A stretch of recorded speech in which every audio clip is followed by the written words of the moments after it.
तो फिल्म की शुरुआत पुराने टाइम में प्रोग नाम के एक शहर से होती है। एक वॉइस ओवर से पता चलता है कि जब यूरोप में बीमारियों और वबाओं से लोग मर रहे थे और मुश्किलें कम ही नहीं हो रही थी, तब जूइश लोगों ने कबाला करने का डिसाइड किया। यह उनका एक रिचुअल था जिसमें वो एक प्रोटेक्टर को बुलाते हैं ताकि वो इनको इनकी मुश्किलों से निकाल दे। हमें रात में एक सिनेगॉग का सीन दिखाया जाता है जहां पर जूइश लोग प्रे करते हैं। यहाँ पर इस टाइम जगह कटी फटी लाशें पड़ी थी। जब रेबी यानी जयश लीडर सिनेगॉग के अंदर की तरफ दरवाजे में से जाते हैं लाशों को देखते हुए, तो उन्हें अंधेरे में खड़ा गोलम दिखता है। वो क्रिएट जिसे इन्होंने रिचुअल करके अपनी प्रोटेक्शन के लिए बुलाया था। रिचुअल खराब होने की वजह से इसी गोलम ने यहाँ और तबाही मचा दी और सिनेगॉग में मौजूद सभी लोगों को मार दिया जो उस रिचुअल का हिस्सा बने। राबीर डरते हुए गोलम से बात करने की कोशिश करती हैं और इतने में ही इसी सिनेगॉग के अंदर एक छोटी बच्ची आ जाती है, हाथ में हथियार लिए गोलम को मारने के लिए। रबाई उस बच्ची को वन करता है कि तुम यहाँ से चली जाओ, पर वो बच्ची बिना डरे आगे बढ़ती जा रही थी। हमें सिनेगॉग की विंडो के बाहर से दिखाया गया कि गोलम ने रबाई को भी बहुत ही बुरे तरीके से मार डाला, और इससे आगे क्या हुआ ये दिखाए बगैर ही यहाँ से सीन कट हो गया।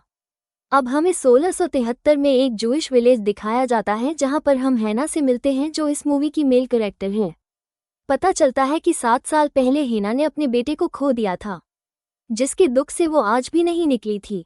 उसे अभी तक दोबारा कोई बेबी भी नहीं हुआ था क्योंकि वो सबसे छुपकर प्रेग्नेंट ना होने की मेडिसिन्स लिया करती थी। इसलिए नहीं कि उसे बच्चा नहीं चाहिए, बल्कि इसलिए कि उसे लगता था कि अगर अब भी उसके पास कोई बच्चा हुआ तो वो भी मर जाएगा और वो ये दर्द दोबारा नहीं सह सकती।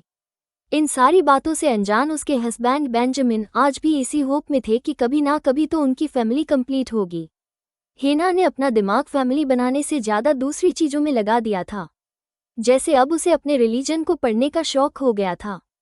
हालांकि सिनेगॉग के अंदर लड़कियों का जाना मना था, लेकिन फिर भी हेना सिनेगॉग के नीचे की चेंबर में छुपकर रेबी की सारी बातें सुना करती थी और याद किया करती थी।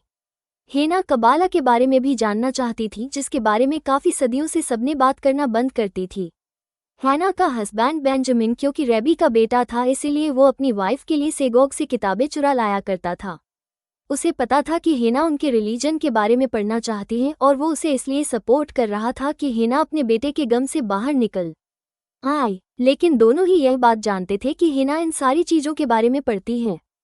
इसके बारे में किसी को भी पता नहीं चलना चाहिए, वरना बड़ी मुसीबत आ जाएगी। एक दिन हेना सिनेगॉग के अंदर ही होती है, तब बेंजामिन के डैड बेंजामिन को रोक कर कहते हैं कि यार 7 साल हो गए हैं तुम्हारे बेटे को गए हुए, तुम्हें मूव ऑन करना चाहिए। अगर हेना से तुम्हारी फैमिली कंप्लीट नहीं हो रही तो तुम्हें किसी और से शादी कर लेनी चाहिए। ये सुनकर बेंजामिन उसे कहता है मैं अपनी फैमिली कंप्लीट होने के लिए वेट कर लूँगा, लेकिन हेना को नहीं छोड़ूंगा क्योंकि उससे मैं प्यार करता हूँ। और यह सुनकर हेना को बेंजामिन पर फक्र होता है। खैर अगले दिन दिखाया जाता है कि हेना के कहने पर बेंजामिन एक खास किस्म की उसके लिए बुक चुरा कर लाया था, जिसमें सब कुछ कबाला के बारे में लिखा हुआ था, कि नहीं उस रिचुअल के बारे में लिखा हुआ था जिसकी मदद से ये लोग एक प्रोटेक्टर को बुलाया करते थे। बेंजामिन उसे वन भी करता है कि यह बहुत ही खतरनाक हो सकती है। मैंने तो ये भी सुना है कि कबाला इंसानों की जिंदगियां भी ले सकता है और जो कबाला करता है उसे अपनी जान भी दांव पर लगानी पड़ती है। बेंजामिन की बातें भी उस पर कोई असर नहीं करती क्योंकि उसने फैसला कर लिया था जो उसे करना था। अगले दिन हम हेना को उसकी बहन के साथ देखते हैं। उसकी बहन की जल्द ही शादी होने वाली थी, तो ये दोनों लेक के पास आए थे अपनी पुरानी मेमोरीज को एंजॉय करने के लिए। ये लोग बातें कर रहे होते हैं, तब यह नोटिस करते हैं कि साथ के विलेज का एक आदमी अजीब तरीके से उनके ऊपर नज़र रखे हुए हैं। ये देखते हुए वो डर कर दोनों अपने गांव में वापस आ जाते हैं। पता चलता है कि वो आदमी एक क्रिश्चियन विलेज का था जहां के लोग एक वबा की वजह से मरते जा रहे थे। यह वबा आसपास के सभी गांव में फैल गई थी सिवाय हेना के गांव के, और इसी चीज़ से सभी लोगों को मसला हो रहा था। खैर अब कुछ दिन गुजरते हैं और वो दिन आ जाता है जब हेना की बहन की शादी थी। सारे ही गांव वाले जश्न मना रहे थे और उसी दौरान इनके गांव में कुछ अनजान लोग आ जाते हैं। यह उसी क्रिश्चियन गांव के लोग थे जहां पर वबा फैली हुई थी। उनके लीडर यहां पर आते हैं और अपनी बीमार बेटी को यहां टेबल पर रख देते हैं और इन सब पर इल्जाम लगाते हैं कि तुम लोग काला जादू करते हो जिसकी वजह से अभी तक तुम लोग वबा से दूर हो। वो इन्हें ये भी कहता है कि क्या पता तुम्हारे ही काले जादू की वजह से पूरी दुनिया में वो वबा फैली हो। साफ तो यही लग रहा है क्योंकि तुम्हारा ही गांव इस वबा से महफूज है। रबाई उसकी बातों पर गुस्सा नहीं करता और आराम से सामने आकर कहता है, इसमें हमारी कोई गलती नहीं है। जिन भी गांव में वो वबा फैल रही है वो गांव आपस में एक साथ बहुत ज्यादा जुड़े हुए हैं और वहां के लोग एक दूसरे से मिलते भी रहते हैं।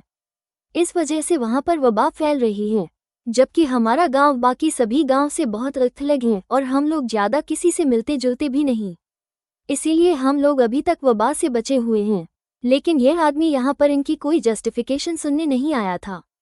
वो सिर्फ ये चाहता था कि इन्होंने जो कुछ भी किया है वो उसकी बेटी पर भी किया जाए ताकि उसकी बेटी की जान बच जाए। वो यहाँ पर बिना किसी को वार्न किए एक गांव के आदमी को मार देता है और इन्हें धमकी देता है कि अगर कुछ अरसे में मेरी बेटी ठीक ना हुई तो मैं तुम सारे गांव वालों को मार डालूंगा। ये सुनकर सभी लोगों में डर की एक लहर दौड़ जाती है। वो लड़की जिसकी शादी थी वो गुस्से में आकर इन लोगों से कहती है, निकल जाओ इस गांव से, यहाँ पर कुछ नहीं होगा। और अब उन क्रिश्चियंस का एक आदमी उसके पेट पर जोर से टांग मार देता है और उसे एक दूसरी लड़की पीछे कर देती है। और तब इन्हीं लोगों में से एक एबियगल नाम की औरत बाहर निकल कर आती है और इस आदमी से कहती है, मैं करूंगी तुम्हारी बेटी का इलाज। क्रिश्चियन लीडर मान जाता है और उसे ये कहता है, मैं तुम्हें इस चीज़ की इजाज़त सिर्फ एक शर्त पर दूंगा कि तुम मुझसे वादा करोगी कि तुम्हारा कोई भी गांव का मेंबर तब तक गांव छोड़कर नहीं जाएगा जब तक मेरी बेटी ठीक ना हो जाए। अगर मेरी बेटी ठीक हो गई तो मैं तुम सभी को छोड़ दूंगा और अगर वो मर गई तो मैं तुम सबको मार डालूंगा। कुछ देर बाद हमें दिखाया जाता है कि यहाँ के सारे मर्द सिनेगॉग के अंदर इकट्ठे हो जाते हैं और सभी औरतें परेशानी में सिनेगॉग के बाहर खड़े होकर रबाई के फैसले का इंतजार कर रही होती हैं। वो जानना चाहती थी कि रबाई इस मुश्किल में क्या हल निकलेंगे। रबाई सभी लोगों से कहते हैं, यह मुश्किल गॉड की तरफ से हमारा एक इम्तिहान है और इसका जवाब लड़ाई में नहीं है। सभी रबाई की बातों से एग्री कर रहे थे, लेकिन हैना नहीं। हैना सनीक के अंदर आ जाती हैं और रबाई से कहती हैं, आप बिल्कुल गलत कह रहे हैं। वो हमें धमका गए हैं, हमें मारने की धमकी दे रहे हैं। तो क्या हम मर जाएंगे? हम उल्टा उनसे लड़ेंगे और हमें लड़ने की ज़रूरत भी है। जरूरी नहीं ये लड़ाई हम लोग वेपन से ही लड़े, हम अपनी ताकतों का भी इस्तेमाल कर सकते हैं उनको हराने के लिए, जैसे पास्ट में किया जाता था। वो इन सबको कहती है कि हम कबाला कह सकते हैं गोलम को बुलाने के लिए, यानी उसी क्रिएचर को बुलाने के लिए जो इन सबको प्रोटेक्ट करेगा। जितने कॉन्फिडेंस से वो बात कर रही थी, यहाँ पर सभी लोग उसे शौक हुआ देख रहे थे और बेंजामिन यहाँ पर उसे खामोश होने को भी कहता है, लेकिन हैना बिल्कुल चुप नहीं होती। हैना सभी लोगों से कहती है कि यह सब अब हमसे ऊपर चला गया है और हमें इस पर एक्शन लेने की ज़रूरत है। यहाँ पर मौजूद बहुत से लोगों को अभी भी गोलम का नहीं पता था, तो हैना सभी लोगों को बताती है कि गोलम एक मिट्टी से बना क्रिएचर होता है, एक पुतला जिसे हम खुद बनाते हैं और फिर अपनी प्रेस से उसमें जान भरते हैं। पहले जमानों में इन्हें वॉर्स के टाइम पर बनाया जाता था। गोलम ने ज्विश लोगों की जान सिर्फ जंगों में ही नहीं बचाई बल्कि हर किस्म की मुश्किल और वबा में भी गोलम को बनाया जाता था और गोलम मासूम लोगों को बचा लेता था, उनकी सारी मुश्किलें अपने ऊपर लेकर। गोलम एक ताकतवर और बहुत ही वफादार क्रिएचर तो है, लेकिन मैं ये भी मानती हूँ कि वो थोड़ी खतरनाक भी है। इसको बनाना और इसमें जान फूंकना बहुत ही ज़्यादा मुश्किल है। अगर इसे बनाने वाला अपने ऊपर से कंट्रोल खो दे तो गोलम अपने ही लोगों को नुकसान पहुंचाने लगता है, और ये तो हमने पहले भी देख लिया था। उन लोगों ने भी गोलम को बनाया जरूर था, लेकिन रिचुअल में गड़बड़ होने की वजह से गोलम ने अपने ही जूइश लोगों को मार डाला था। अब यहाँ पर ज़्यादा लोगों को गोलम के बारे में पता ही नहीं था। तो गोलम बनाता कौन? हैना यहाँ पर कहती है, मैं बनाऊंगी कॉलम, मैं लूंगी सारे खतरे अपने से। यह सुनकर सभी लोग शौक में रह जाते हैं और रबायू से सवाल, चला तुम इतना डीप जूइश रिलीजन को जानती कैसे हो? मान लिया कि तुम अपनी अकल से गोलम को तो बना लोगी, लेकिन उसमें जान कौन फूंकेगा? हैना कॉन्फिडेंटली कहती है, ये काम भी मैं खुद करूंगी। रबाय हैना से कहता है, तुम मेरे बेटे को एक औलाद नहीं दे सकी और तुम्हें लगता है कि तुम गोलम में जान भर दोगी। यह सुनकर बेंजामिन भी टूट जाता है। पूरे गाँव के सामने उसकी बेइज्जती हो गई थी, इसलिए वो गुस्से में हैना को लेकर सिनेगॉग से बाहर निकल आता है। खैर रात हो जाती है और दिखाया जाता है कि हैना को इमरजेंसी में कोई बुलाकर लेकर जाता है। पता चलता है कि हैना की बहन पहले से ही प्रेग्नेंट थी और क्रिश्चियन आदमी के पांव मारने की वजह से अब उसका बेबी मर चुका था उसी के पेट में, और इलाज के लिए उसे इस गांव से बाहर जाने की जरूरत थी। लेकिन क्रिश्चियन लीडर की धमकी की वजह से कोई भी उसे बाहर लेकर जाने को तैयार ही नहीं था। सबका डर और अपनी बहन की तबीयत को देखते हुए हैना अपना फैसला पक्का कर लेती है कि वो गोलम को बनाएगी। वो सिनेगॉग के अंदर जाती हैं और वहां से सारी रिचुअल वाली बुक्स उठा लाती हैं। उन्हीं किताबों से कुछ मंत्र और चीजें लेते हुए वो एक पेज पर लिखती है और एक स्क्रॉल बना लेती है उसका। इसके बाद जंगल में जाकर वो मिट्टी से एक पुतला बनाती है अपने ही हाथों से, जिसके बाद वो उसके सर पर भी कुछ जूइश सिंबल बनाती है और यहाँ पर अपना रिचुअल करना शुरू कर देती है। जो स्क्रोल वो बनाकर लाई थी वो उसे अपने बनाए पुतले के होठों की जगह लगा देती है। पुतला बनाने के बाद और यह स्क्रोल लगाने के बाद उसने अपने बनाए पुतले के इर्द गिर्द जूस सिंबल बनाया और उसमें आग लगा दी, जिसके बाद वो कोई मंत्र पढ़ने लगी और आखिर इन्हीं मंत्रों को पढ़ते पढ़ते वो बेहोश हो गई। उसे अगली सुबह होश आया। एकदम से तो उसे याद ही नहीं आया कि वो यहाँ क्यों थी। फिर उसके दिमाग में सारी बातें आने लगी। उसने यहाँ की हर चीज़ देखी लेकिन यहाँ पर कुछ भी चेंज नहीं था। यहाँ कुछ भी बदला नहीं था और उसके बनाए पुतले में जान भी नहीं आई थी, यानी उसका रिचुअल पूरा नहीं हुआ था। ये देखकर वो नाव धोकर घर आ जाती है और बात लेती है और नहाते हुए ही उसे अपने घर से अजीबोगरीब आवाज़ें आती हैं, जिसके बारे में वो कुछ समझ नहीं पाती। तो कमरे में आती है और यहाँ पर एक काफ़ी ही अजीब सीन चल रहा था। बेंजामिन यानी उसके हस्बैंड को वो मेडिसिन मिल गई थी जो वो प्रेगनेंसी रोकने के लिए खा रही। ये देखकर बेंजामिन को समझ आ जाती है कि हिना, जिसके लिए वो पूरे गांव से यहाँ तक कि अपने डैड से भी लड़ जाता था, वही उसे धोखा दे रही थी। यह एहसास होते ही वो उसे कुछ भी कहे बगैर घर से चला जाता है। यहाँ घर में हिना को दोबारा अजीबोगरीब आवाज़ें आना शुरू हो जाती हैं। उसने पूरा घर चेक किया, घर में तो कुछ नहीं था, इसीलिए वो जंगल में चेक करने चली गई, जहां जंगल में उसे कीचड़ से भरा हुआ एक बच्चा दिखता है। इस बच्चे ने वही डोल पकड़ी हुई थी जो आज से 7 साल पहले उसने अपने बेटे के लिए बनाई थी। इसे देखकर वह हैरान हो गई। उसे लगा कि जिसने उसका बेटा लौटाया हो। हैरानी से उसने इधर उधर देखना शुरू किया और जैसे ही पीछे दोबारा मुड़ी तो वो बच्चा वहां से गायब था। कंफ्यूज होकर वो उस जगह पर जाती है जहां पर उसने गोलम बनाने के लिए एक पुतला बनाया था। उसने देखा कि यहाँ पर अब वो मिट्टी से बनाया गया पुतला गायब था। इससे पहले कि वो यहाँ पर कुछ भी करती, यहाँ पर उसके साथ वाले क्रिश्चियन गांव के लीडर के लोग उसे पकड़ लेते हैं। उन्हें लग रहा था कि हैना यहाँ से भागने की कोशिश कर रही है। इसी के जुर्म में वो उसे फांसी से लटकाने की कोशिश करते हैं और इससे पहले कि वो मर जाती यहाँ पर उसी को फांसी लटकाने वालों के ऊपर कोई हमला कर देता है। दरख्त से लटकी हुई हिना एकदम से नीचे गिर जाती है और जब वो अपने ऊपर हमला करने वालों को देखती है तो उनकी बॉडी का हाल बहुत बुरा हो चुका था। उनकी बॉडी को चीर फाड़ दिया गया था। हिना को समझ नहीं आ रही थी कि आखिर उसे बचाया किसने और इन सबको किसने मारा। इसी सोचों में अब वही दोबारा मिट्टी से भरा हुआ बच्चा उसके करीब आता है और उसके सर पर हाथ लगाता है। एकदम से वो इस बच्चे को देखकर डर जाती है कि इस बच्चे में इतनी ज़्यादा ताकत कैसे थी। लेकिन फिर उसे रियलाइज हो जाता है कि यह बच्चा वही गोलम है जो इसने खुद बनाया है। वो समझ गई कि उसका रिचुअल कामयाब हो गया था और उसने आखिर अपने बनाए पुतले में जान फूंक ही दी थी। यही सब सोचते हुए वो जल्दी से इस बच्चे को गले लगा लेती है और फिर उसे अपने बोर्ड में छुपाने के लिए ले आती है। जिस टाइम पर हिना अपने मिशन में बिजी थी, गांव के सभी मर्द सेना के अंदर गॉड से प्रेयर करने में बिजी थे, क्योंकि उन्हें लग रहा था कि गॉड खुद ही ऊपर से उतर आएंगे उन्हें बचाने के लिए। यहीं पर प्रेयर्स करते करते हैना की बहन का हस्बैंड गुस्से में आ जाता है और उसे सेना के अंदर ही एक गन मिल जाती है, जिसे उठाकर वो बेंजामिन से कहता है, मैं अब नहीं रुकने वाला, मैं उन लोगों से बदला लूंगा, अपने बच्चे का भी। बेंजामिन उसे समझाता है कि ऐसा मत करना, तुम्हारी छोटी सी गलती हमारे पूरे गांव वालों की जान खतरे में डाल सकती है। खैर रात हो जाती है और हमें दिखाया जाता है कि हैना आज गोलम को अपने घर ले आए। वो उसे अपने हाथों से नहलाती है और अपने बेटे के कपड़े पहना देती है। उसे अपने बनाए इस गोलम में अपना बेटा दिख रहा था। हिना का गोलम के साथ एक इमोशनल कनेक्शन बनने लगा था। हिना को वो अपना बेटा लगने लगा था। जिस टाइम वो गोलम को तैयार कर रही थी उसी टाइम एबिगल, यदि वो बूढ़ी औरत, उसके घर आई, जिसकी नज़र गोलम पर पड़ गई और उसने हिना से गोलम के बारे में सवाल किया तो हिना ने उसे कोई झूठ नहीं बोला और बता दिया कि मैंने रिचुअल करके ये गोलम बनाया है। ये सुनते ही डर से एपिकल की सांसें अटक जाती हैं और वह हल्की और परेशान हुई आवाज़ में हिना से कहती हैं, ये कोई प्रोटेक्टेड नहीं है, ये बिना दिल के, बिना रूह के एक मॉन्स्टर है, एक राक्षस है जो हम सबको खा जाएगा, मार डालेगा। इसको दुनिया में लाना बिल्कुल ऐसा ही है जैसे तुमने शैतान के साथ कोई डील कर ली हो।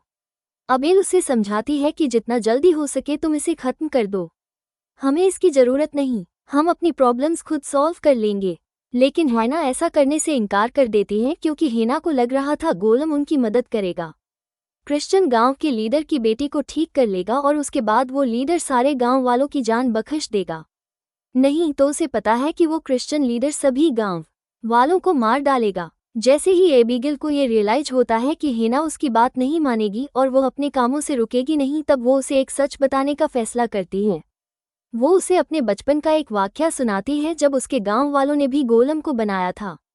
मूवी के स्टार्ट में जो गोलम हमें दिखाया गया, एक मॉन्स्टर, एक राक्षस के रूप में, वो असल में एबिगेल के ही गांव वालों ने बनाया था। और जो बच्ची उस टाइम हमें दिखाई गई थी वो एबिगेल ही थी, जिसने आखिर अपनी जान पर खेलकर उस गोलम को मार डाला था। लेकिन वो हेना को बताती है, जब तक मैंने उसे खत्म किया तब तक काफी देर हो चुकी थी। गोलम ने मेरे सारे गांव वालों को, यहाँ तक कि हमारे रेबी को भी मार दिया था, जो सब मूवी के स्टार्ट में दिखाया गया था। असल में वो सब एबिगेल का पास्ट था। वो गोलम की सारी सच्चाई जानती थी, इसीलिए वो इस टाइम हेना को वन कर रही थी। यहाँ के लोगों को तो गोलम के बारे में कुछ भी नहीं पता था जितना एबिगेल जानती थी। बचपन में जब उसके सारे गांव वाले मर गए तो वो इस गांव में आ गई। एबिगेल अब हेना की मिन्नतें करती है, जैसे ही गोलम तुम्हारी कही सारी बातें मान लेगा तो तब तुम खुद ही उसे खत्म कर देना, इससे पहले कि वो हम सबको खत्म करे। उसे यहाँ पर यह भी कहती है कि वो एक आम इंसान की तरह नहीं मरे, तुम्हें खुद उसके मुंह से स्क्रोल को अपने मुंह में लेना होगा, तब जाकर वो मरेगा। एबिगेल की बातों को टेस्ट करने के लिए वो गोलम को उठाकर पानी में भी फेंकती है, ये देखने के लिए कि क्या गोलम मरेगा या नहीं। लेकिन गोलम किसी भी आम इंसान की तरह नहीं मरता, ना पानी में डूबने से और ना ही छुरी लगने से। और ऐसे उसे पता चल जाता है कि एबिगेल ने जितनी उससे बातें कही वो सब सच है। सीन कट होता है और हमें दिखाया जाता है कि हेना जब घर वापस आ रही थी तब वो अपने हस्बैंड बेंजामिन को अपने नेबर के घर में देखती है। बेंजामिन उससे हंस कर बातें कर रहा था और इस टाइम हेना को बहुत ही जेलस फील हो रहा था। इस टाइम हेना जो महसूस कर रही थी, जो गुस्सा हेना के अंदर था, हम देखते हैं कि वही चीजें गोलम खुद भी महसूस कर रहा है। और यहाँ पर हेना को रियलाइज होता है कि गोलम पूरी तरह उससे लिंक्ड है, ऐसे जैसे गोलम के अंदर उसी की सोल का कुछ हिस्सा आ गया हो। यहाँ हेना अपने घर जाकर गुस्से में एक नाइफ उठा लेती है और उससे बेंजामिन को मारने का सोचती है। लेकिन जैसे ही वो गोलम की तरफ देखती है तो वो अपने इस इरादे को छोड़ देती है, क्योंकि गोलम में वो अपने बेटे को देख रही थी और इस टाइम वो अपने बेटे के डैड को नहीं मारना चाहती थी। उसे लग रहा था कि अब गोलम की शक्ल में उसे उसका बेटा मिल गया है, इसीलिए उसे किसी की जरूरत नहीं, बेंजामिन की भी नहीं। वो अपने बेटे के साथ मशरूफ हो जाती है, उसके लिए नए कपड़े सीती है। और ऐसा करते हुए जब एक नीडल उसके हाथ में लग जाती है तो हेना के साथ साथ गोलम भी उसका डट में एक दूसरे से कनेक्टेड हैं। ये लोग सो जाते हैं और सुबह हेना की आवाज़ किसी शोर से खुलती है। उसने बाहर जाकर देखा कि रात में जिस नेबर के साथ बेंजामिन बातें कर रहा था, उस नेबर का किसी ने मर्डर कर दिया था, और वो भी बहुत बुरे तरीके से। वो समझ गई कि यह करने वाला और कोई नहीं बल्कि गोलम है।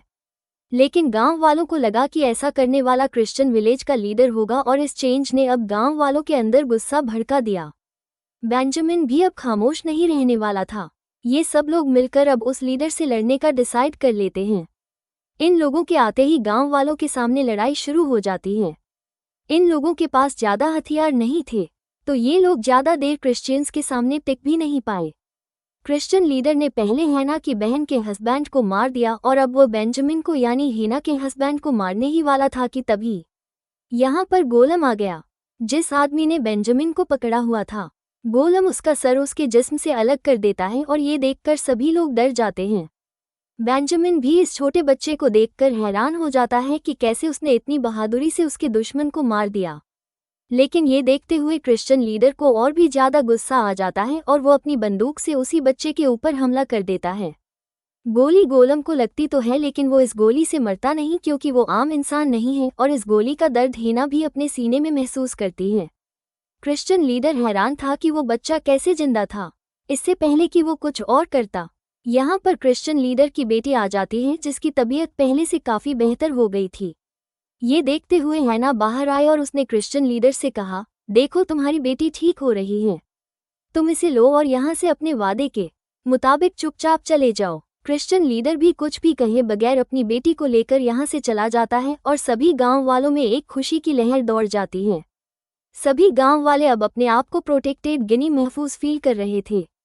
ये सब गोलम की वजह से हुआ था। इसीलिए सब लोगों ने गोलम को अपना हीरो मान लिया। रात होती है और अब बेंजामिन भी हैना के पास आता है। वो हैना से अपने किए के लिए माफ़ी मांगता है। हैना उसे माफ़ भी कर देती है। लेकिन दूसरी तरफ हम देखते हैं कि गोलम के अंदर बेंजामिन को माफ़ करने वाले इमोशन पैदा नहीं हो रहे में बेंजामिन और हैना एक दूसरे के करीब आने लगते हैं। तो यहाँ पर गोलम जोर से अपने पाँव में कोई नुकीली चीज़ टैप कर लेता है, जिसका दर्द हैना को भी होता है और हैना बेंजामिन से दूर हो जाती है और बेंजामिन हैना का ये रवैया देखकर कंफ्यूज हो जाता है। उसे लगा कि हैना अभी भी उससे नाराज है, इसीलिए हैना को मनाने के लिए वो मेलोडी बजाने लगता है कि मेलोडी सुनकर उस क्रिएचर का भी मूड अच्छा हो जाता है और हैना और बेंजामिन भी आज काफ़ी अरसे बाद एक दूसरे से अपनी अटैचमेंट को महसूस कर पाते हैं। ये लोग सो जाते हैं और आधी रात के बाद हमें दिखाया जाता है कि चुपके से एपीकेल इनके घर में घुस आती है क्योंकि उसे गोलम को मारना था, क्योंकि उनके गांव से मुसीबत टल गई थी तो उसे नहीं लगता था कि अब गोलम का जिंदा रहना और बनता है। इससे पहले कि वो गोलम को मार पाती, गोलम ही उसे बिना रहम किए मार। सुबह जब बेंजामिन उठा तो यह नज़ारा देखकर वो बहुत ज़्यादा डर गया और उसे भी रियलाइज हो गया कि क्यों लोग अब कबाला के बारे में बात नहीं करते थे, क्योंकि कबाला रिचुअल से जो गोलम बनता था वो सिर्फ लोगों को प्रोटेक्ट नहीं करता था बल्कि उन्हें नुकसान भी पहुंचाता था। उसे समझ आ गई थी कि अब ये गोलम उसे भी मार देगा। वो खुद तो घर से भागने का सोचता ही है, साथ ही साथ हैना को भी कहता है घर से भागने के लिए, लेकिन हैना गोलम को घर पर अकेला छोड़कर भागना नहीं चाहती थी। हैना का ये फैसला सुनते हुए वो और भी ज़्यादा डर जाता है और भागकर अपने डैड जो कि एक रैबी है उन्हें ये सारी बात बताता है। वो भी जान गए थे कि अब गोलम का मरना ज़रूरी है, नहीं तो गांव में और भी बहुत सी मुसीबतें आ जाएंगी। इसीलिए ये लोग एक रिचुअल करने का डिसाइड करते हैं जिससे गोलम मारा जाएगा। लेकिन ये काम करना इतना आसान नहीं था। गोलम को मारने वाले रिचुअल करने के लिए गोलम का सिनिकॉक के अंदर आना जरूरी था। बेंजामिन अपनी जान पर खेलकर गोलम को बातों में लगाकर मेलोडी बजाते हुए उसे सैनिक के अंदर ले ही आता है, जहां पर उसके डैड ने पहले से ही सारे रिचुअल की तैयारी करके रखी हुई थी। गोलम के अंदर आते ही यह सब लोग सैनिक के सारे दरवाजे और खिड़कियां सील कर देते हैं और अपना रिचुअल शुरू कर देते हैं, जिस रिचुअल की वजह से गोलम को बहुत ज़्यादा दर्द हो रहा था और यही दर्द दूसरी तरफ घर पर हैना भी महसूस कर पा रही थी। वो खुद ये दर्द सहन नहीं कर पा रही थी, इसीलिए उसने डिसाइड किया कि वो सैनिकों जाके इस रिचुअल को रोक देगी। लेकिन जब वो सैनिकों पहुंची तो वहां के सारे दरवाजे खिड़कियां सील थे और उसके लाख बजाने पर भी कोई उसकी बात नहीं सुनता। सीन कट होकर हमें क्रिश्चियन लीडर की बेटी को दिखाया जाता है जो अपने गांव आते ही ज़्यादा बीमार होकर मर जाती है। ये देखकर लीडर को बहुत ज़्यादा दुख होता है और गुस्सा भी आ जाता है, क्योंकि उसे लग रहा था कि हैना और उसके गांव के लोगों ने उसके साथ धोखा किया है और इसी धोखे का बदला लेने के लिए वो अपनी पूरी आर्मी लेकर उनके गांव की तरफ निकल जाता है। गांव में जाते ही यह लोग रात के वक्त में सारे घरों में आग लगा देते हैं और जो भी लोग इन्हें घरों से बाहर नजर आते हैं उनको गोलियां मारकर मार देते हैं। चारों तरफ तबाही का एक मंजर बन जाता है और लोग मरने लगते हैं। सबको मारने के बाद वो लीडर हैना तक भी पहुंच जाता है और जैसे ही वो हैना पर पहला वार करता है उसका दर्द यहाँ पर गोलम भी महसूस कर लेता है और हैना को बचाने के लिए वो यहाँ सैनिक के अंदर सभी लोगों को बेदर्दी से मारते हुए बाहर निकल जाता है। यहाँ पर सभी लोग मर गए थे सिवाय बेंजामिन के, जो बड़ी होशियारी से यहाँ से भाग निकला था। गोलम कुछ ही देर में वहाँ पर भी आ गया जहाँ पर लीडर हैना को पूरी तरह से मारने वाला था, लेकिन उससे पहले ही गोलम ने उसे उठाकर नीचे जमीन पर पटका और बेदर्दी से अपना हाथ उसके सीने के अंदर डालते हुए उसका दिल चीरकर बाहर निकाल दिया, जिसकी वजह से वो वहीं पर मारा गया। उसको खत्म करने के बाद गोलम अब